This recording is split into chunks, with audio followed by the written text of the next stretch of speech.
Olá, irmãos, boa noite. Meu nome é Gabriel da Silva Alves. Eu gostaria de compartilhar uma palavra com vocês nesta noite, mas antes eu gostaria de agradecer o Felipe Costa, o Buchada, os mais antigos, por este convite, e eu acredito que esse desafio é algo muito importante, é algo muito interessante, até porque o Senhor Jesus nos ensinou, pregar o Evangelho a toda criatura. E eu vejo hoje como o Facebook uma das ferramentas importantes em relação aos jovens. Sei também que é utilizado pela maioria deles de uma forma errônea, até mesmo por mim às vezes. Nós somos deixados levar, perdemos muito tempo às vezes acessando as redes sociais, enquanto nós, isso eu falo aos cristãos, perdemos tanto tempo no qual poderíamos estar ganhando tempo mais com a palavra de Deus. Mas eu gostaria de compartilhar e agradecer ao Felipe pela oportunidade. Gostaria de dizer a todos os irmãos que, assim como esta palavra tocou muito meu coração, que prestem de fato bem atenção na palavra de Deus. E a palavra que eu vou compartilhar está no Salmo 51. Antes de ler o Salmo 51, eu gostaria de trazer vocês que estão me ouvindo para dentro deste salmo, para dentro do contexto onde esse salmo se encontra. Esse salmo se encontra num contexto e a história é mais ou menos assim. Quem escreveu esse salmo foi o rei Davi.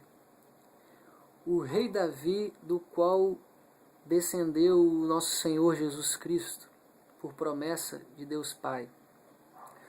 O rei Davi, nessa época, ele era casado com várias mulheres, tinha suas concubinas, tinha os seus filhos, e a nação de Israel estava num período de guerra. E ao invés de cumprir o seu papel como rei, Davi, ao invés de estar em batalha com o seu povo, ficou no palácio. E ao ficar no palácio, um certo dia, ele foi à janela do seu palácio e avistou uma bela mulher chamada Batseba. E se interessou por essa mulher e mandou o seu servo chamar essa mulher até o palácio. E o servo, trazendo a mulher ao palácio, Davi se deitou com ela e a mulher ficou grávida. Só que tem um porém, a mulher era casada e o seu marido estava na batalha. O que Davi, quando descobriu que essa mulher estava grávida, fez? Chamou Urias, que era o marido da Batseba, e pensou: eu vou mandar esse cara para casa, porque ele vai se deitar com ela e quando o filho vier a nascer, ele vai pensar que o filho é dele e não vai dar nada. E o que aconteceu? O Urias voltou. Só que o Urias, irmão, graças ao nosso bom Deus, o Urias era um homem de caráter. E o Urias disse: eu jamais irei ter com a minha mulher, jamais irei para minha casa deitar na cama, enquanto os meus companheiros estão em guerra, enquanto o meu comandante está em batalha. E ele dormiu na praça da cidade. No dia seguinte, o rei Davi ficou sabendo dessa verdade e mandou fazer uma festa e convidou Urias, embriagou Urias, e Urias levou Urias para casa e botou Urias lá dormindo. Urias, bêbado, levantou e foi para a porta do palácio. Bêbado, não quis dormir com a sua mulher, mesmo bêbado. Dormiu na porta do palácio. Sabendo mais uma vez dessa realidade, o rei Davi chama o seu servo, o seu comandante do exército, e manda botar Urias na linha de frente da batalha. E Urias morre em batalha. Então Davi assume Batseba como sua mulher e acha que vai dar tudo certo. Só que entra um profeta chamado Natã no palácio e conta uma história, mais ou menos assim. Existia um homem que tinha várias ovelhas e um outro homem que só tinha uma. Esse homem que tinha várias ovelhas roubou a ovelha do que só tinha uma, matou o homem e ficou com a sua ovelha. Davi, irritadíssimo, disse: quem é esse homem? Porque é digno de morte e irá morrer. Então Natã vira para Davi e diz: este homem é você. E Davi, quando se percebe da grandeza do seu pecado, ele então escreve esse salmo. E o salmo diz assim: tem piedade de mim, ó Deus, segundo a tua misericórdia, conforme a tua grande clemência, apaga minhas transgressões. Lava-me de toda a minha culpa e purifica-me do meu pecado. Pois no meu íntimo reconheço as minhas transgressões e trago sempre presente o horror do meu pecado. Pequei contra ti e contra ti somente, e pratiquei o mal que tanto reprovas.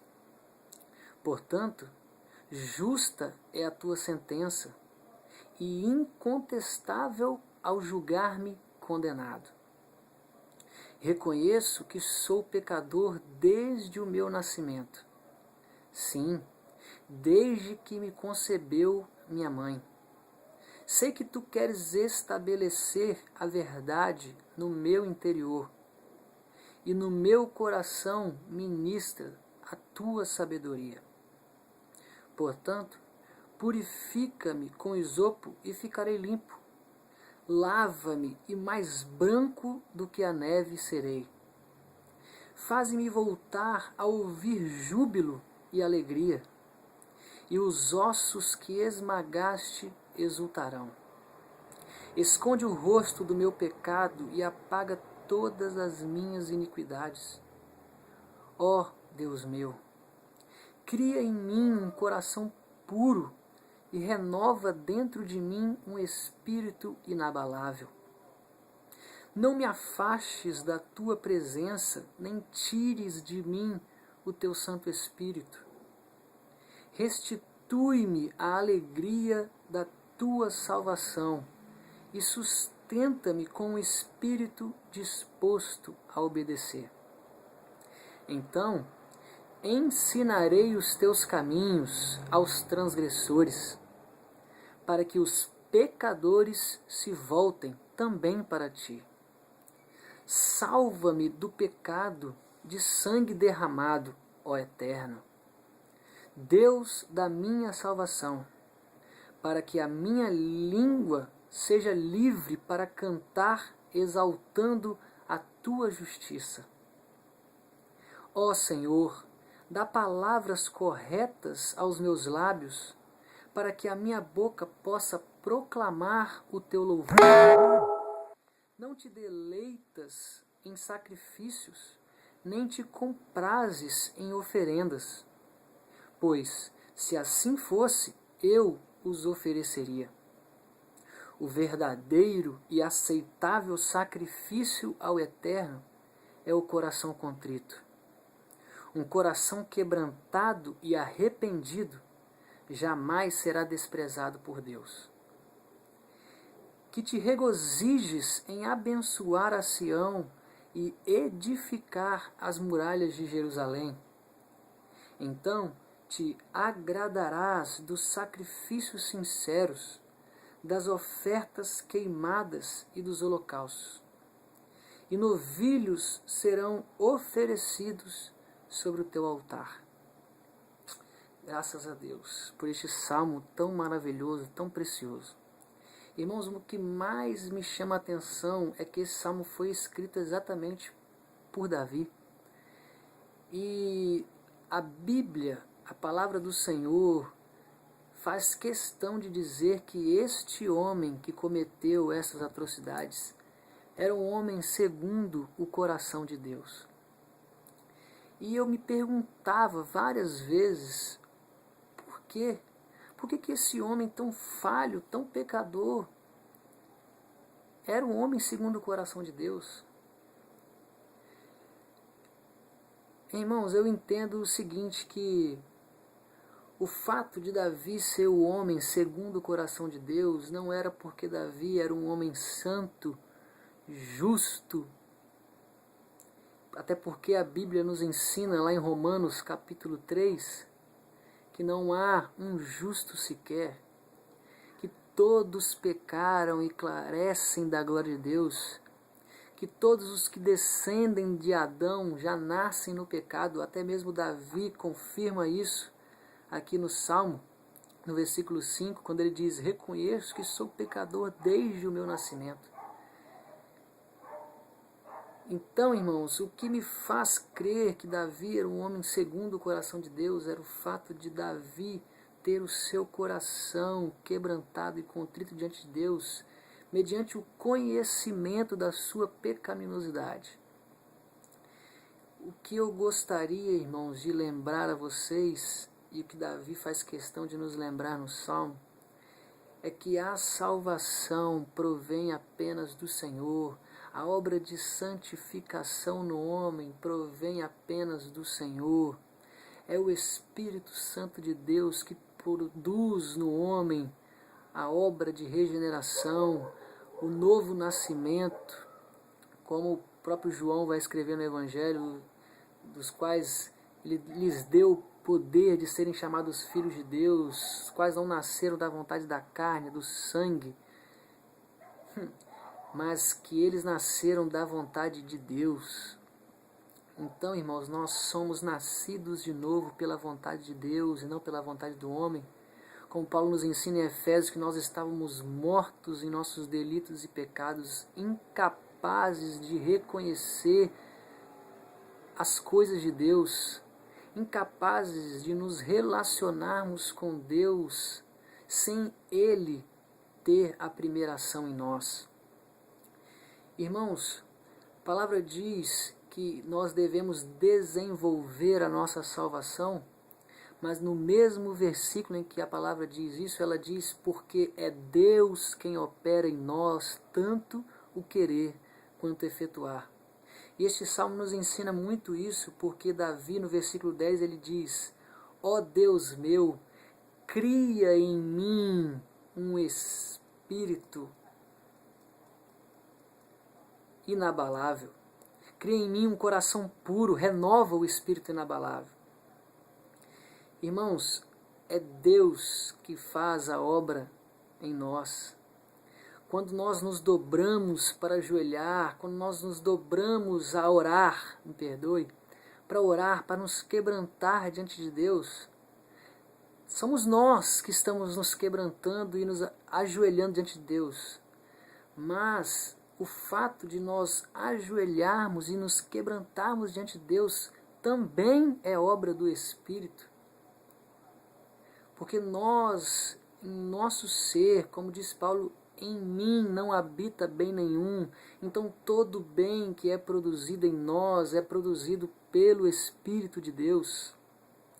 E o conhecimento dessa verdade, irmãos, deveria gerar em nós o que gerou em Davi no Salmo 51, o quebrantamento, a dependência do Senhor Jesus, a dependência do Deus da nossa salvação, o quebrantamento, o reconhecimento do ser pecador que nós somos, mas que somos salvos pela graça, somos perdoados pela graça e o amor redentor de Cristo Jesus. Em conhecimento disso, irmãos, eu gostaria de terminar lendo um texto muito conhecido que está em Mateus capítulo 5, um Sermão do Monte. Eu quero ler só o versículo 3 e 4, que diz assim: Bem-aventurados os pobres em espírito, pois deles é o reino dos céus. Bem-aventurados os que choram, porque serão consolados. Irmãos, hoje nossos dias, eu creio que nunca houve uma geração tão dura de coração como a nossa, diante da realidade do pecado. Eu nunca vi uma igreja tão fria como os nossos dias, uma igreja que não chora, uma igreja que não sente dor com o pecado, uma igreja em que a vida de santidade se tornou algo relativo. Nós damos mais valor às experiências do que o que a palavra de Deus nos diz. E eu queria terminar dizendo o sentido do que Jesus está querendo dizer aqui no Sermão do Monte. Quando ele diz bem-aventurados os pobres em espírito, esta palavra pobre aqui, irmãos, não é um pobre como nós que às vezes sofremos algumas coisas, padecemos de algumas necessidades. Mas o pobre aqui, irmãos, é o bancarrota, é o mendigo, é aquele que não tem nada. Esse é o sentido da palavra aqui. E ele diz assim: bem-aventurados os pobres em espírito, pois deles é o reino dos céus. Aqueles que não têm nada, aqueles que estão mortos no espírito. Ele diz: esse deles é o reino dos céus. E ele diz: bem-aventurados os que choram, porque serão consolados. Qual é o entendimento disso aqui, irmãos? É que aqueles que reconhecem que são pobres de espírito choram. Os que reconhecem que carecem da glória de Deus choram, se prostram diante de Deus. Irmãos, que nós, nos dias de hoje, possamos pedir graça ao Espírito Santo para nos quebrantar, para que Ele venha de fato, para que nós possamos ter um encontro real com a santidade de Deus. Porque muitas vezes hoje eu ouço pessoas dizerem: eu tive um encontro com Deus. Irmãos, quando eu paro para ler a Bíblia, a história da igreja, eu, até mesmo em relação à minha pessoa, às vezes sinto, irmãos, que nós não tivemos ainda um encontro real com a santidade de Deus. Isaías viu a santidade de Deus e disse: ai de mim que não tenho salvação. Paulo viu a santidade de Cristo e ficou cego 3 dias. João, na sua visão em Apocalipse, viu a santidade de Deus e caiu como morto.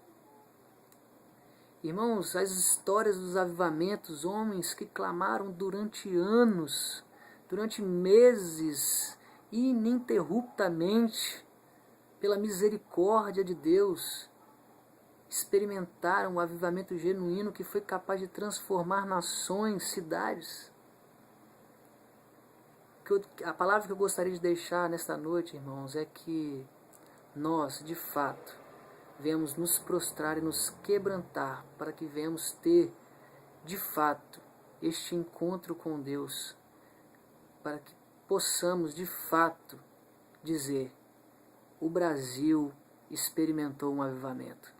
Que Deus abençoe, em nome do Senhor Jesus, que o Espírito Santo nos fortaleça cada dia, para a glória do Senhor. Amém.